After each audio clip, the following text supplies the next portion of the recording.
Pass. Ayaw na tuloy. Sayang. Yan yung una mo, ha? Hindi. Sa kumot, sa tela. Hindi. Makita sa labas ng bahay. Gawa na sa kumot. Hindi. Sa kusina. Gawa sa kumot. Sa school. Hindi. Sa opisina. Hindi. Sa ipapawid. Hindi. Sa dagat. Hindi. Bagay. Oo. Gamit ng tao. Oo. Sa katawan ng tao. Hindi.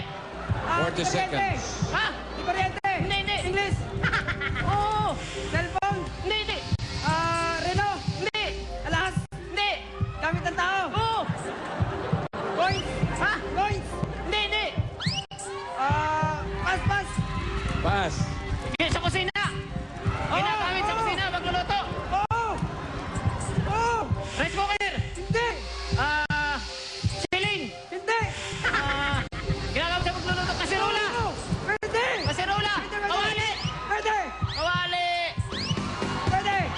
Kasirola. Kawali. Sandok.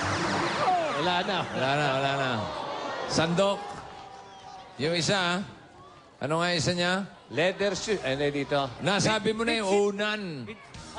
Unan. Kanyalan. Sana tinanong mo kung English o Tagalog. Oo. Anong unan?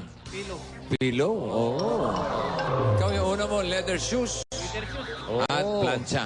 Gamit nyo pa naman, no? Oo. Okay. Ang napanalunan nila ay 20,000. At may gift pa kayo galing sa Nutri-C. Pero At yan ang babalik importante. sila bukas. Ayun. Pasok sila sa top 3 fastest in your pairs of the week. Mag-practice kayo mabuti, hoy. Yung mga English, Tagalog. Sa mga dabarkan sa mga studio, meron kayo lahat Nutri-C. Yun. Pinoy Henyo, hatid sa inyo ng Nutri-C. Magbabalik pang talaga.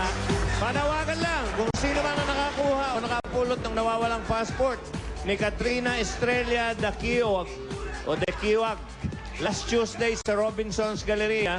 Tumawag lamang sa 722-9205 at hanapin si Andy Estela. Okay, mamaya, spin it, win it. Magbabalik pang Eat Bulaga!